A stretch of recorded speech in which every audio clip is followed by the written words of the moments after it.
ନା ବୋଲେ ମୁଇଁ ତ ନଥିଲି, ମୁଇଁ ହୋଟେଲ ଯାଇଥିଲି, ଘରେ ଯାଇକି ଝାଡ଼ା ଯାଇଥିଲି। ଆହୁରି ସ୍କୁଲରେ ପିଲା ଆଣିଥିଲେ, ପୁଣି ପିଲା ଆଣିଥିଲେ କି ଝଗଡ଼ା ହେଲେ କି ମୁଇଁ ଜାଣିନାହିଁ। ତାଙ୍କେ ଡାଇରେକ୍ଟ ଯାଇକିନା ଛୁରୀ ଧରିକି ଘୁଷି ଦେଇଛନ୍ତି। ଘୁଷିଛି ବୋଲେ ସେ ରାଜକୁମାରର ପୁଅ ପୁଣି। ନା କିଛି ଗଣ୍ଡଗୋଳ ନାହିଁ, ଆମର ପିଲା କାହାର ସାଙ୍ଗେ ଲାଗବ ବି ନାହିଁ, ଝଗଡ଼ା ବି କରବ ନାହିଁ କାହାର ସାଙ୍ଗେ, ପାଟିତୁଣ୍ଡ ବି ନାହିଁ।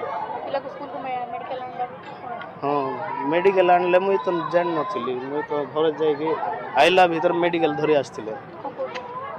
ଏବେ ଆଉ ନାଇଁ ବୋଲୁଛନ୍ତି ଖରାପ ପରେ ନା ସ୍କୁଲ ରିସେସ୍ ସମୟରେ ଏବଂ ଏଟା ସ୍କୁଲ ପ୍ରେମିସେସ୍ ବାହାରେ ହେଲା। ପ୍ରାୟ ମୁଁ ଭାବୁଛି ସମ୍ଭବତଃ ତାଙ୍କ ଭିତରେ କିଛି ଶତ୍ରୁତା ଥିବ, କାରଣ କ୍ଲାସମେଟ୍ ମଧ୍ୟ ସେମାନେ ନୁହନ୍ତି। ଇଏ ହେଉଛି ଜୁନିୟର ପିଲା ଯେ କାଜୁଆଲିଟି ହେଇଛି, ଆଉ ସେ ହେଉଛି ଯିଏ ତାକୁ ଆଟାକ୍ କରିଛି ଯେ ପିଲା ମୁଁ ଶୁଣୁଛୁ ତା ନାଁଟା ବର୍ତ୍ତମାନ ସୁଦ୍ଧା ମୁଁ କନଫର୍ମ ନୁହେଁ କି କରିଛି ବୋଲି ଯାହା ଶୁଣିବା କଥା, କିନ୍ତୁ ସେ ହେଉଛି ସିନିୟର ପିଲା, ମାନେ ଆଉଟସାଇଡ଼୍, ସେ ପାସ୍ ଆଉଟ୍ ପିଲା।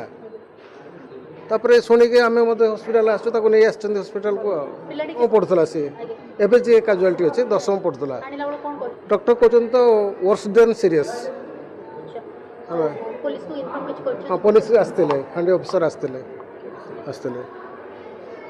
ପିଲା ବର୍ତ୍ତମାନ ଏବେ ଜୀବିତ ଅଛନ୍ତି? ମୁଁ କହିପାରିବିନି, ସେଇଟା ମୁଁ ବି ଜଗିଛି କ'ଣ ହେବ ତାଙ୍କର।